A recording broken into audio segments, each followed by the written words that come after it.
Gusto kasi ng mga tao ngayon, may yabang ka na eh. Ayaw na ng bolahan eh. Rap, ito lang. Share ko lang sa'yo tungkol dun sa influence. Magiging ka lang ako sa'yo kung okay lang sa'yo. Para at least ma-appreciate natin ang influence. Rap, ito lang. Ganito nag-work lang ang True Life UK. O yung insurance company. No? Ito, for example, ikaw may commitment ka. Nagbabayad ka ng premium. Ang commitment mo lang piso. Piso ko lang.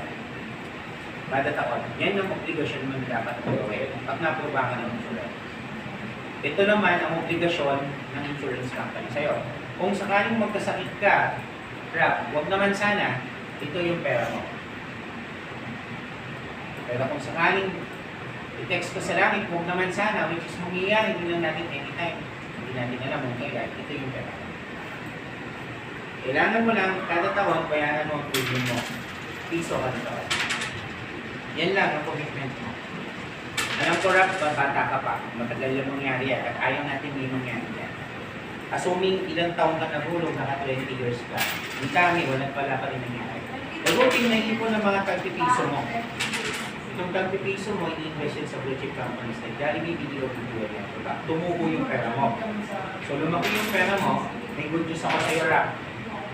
Just in case, pagdating ng araw, gusto mong enjoy yung pera mo, kuha ka ng portion dito. Okay lang. Meron ka pa rin, pag magkasakit ka, meron ka pa rin ito, pag nawala, meron ka pa rin ito. Bayaran mo lang, pupili ka pa rin kada piso, kada taon, kahit mababa na yung value ng piso pa rin. Ganyan ang work na. Rap, paano kung ayaw mo pa rin mag-insurance? Oo, naintindihan naman kita. Mga tao, ayaw talaga ng insurance eh.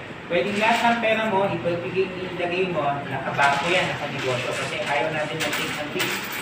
Oo. Sige, okay lang naman yun. Walang problema. Lahat yan, pera mo. Nandiyan yan. Lahat negosyo mo, ipon mo, nasa bangko, tapos na kung saan sa trabaho. Ngayon, ang kailangan mo lang naman kasi is yung portion ito. Kaya nga, di ba? Ilagay mo lang para meron yan. Kaya lang, ang mangyayari dito, kung gagawin mo ito, itong lahat na ito, para sa pamilya ko pa rin. Kung gagamitin mo ang insurance sa buhay mo, sa lifestyle. Pero pag hindi nyo ginawa yan, sabihin, ito, wala ka nito, wala ka na. Pwede pag may nangyari, posible, nangyari sa lahat ng tao, sa nangyari sa atin, hindi dito, pwede rin ito, mawala sa iyo, kasama sa pamilya. Kaya hindi wise lang, ate, sa isang tao, mawala. Tanong ka, Rap? Ano? Diba?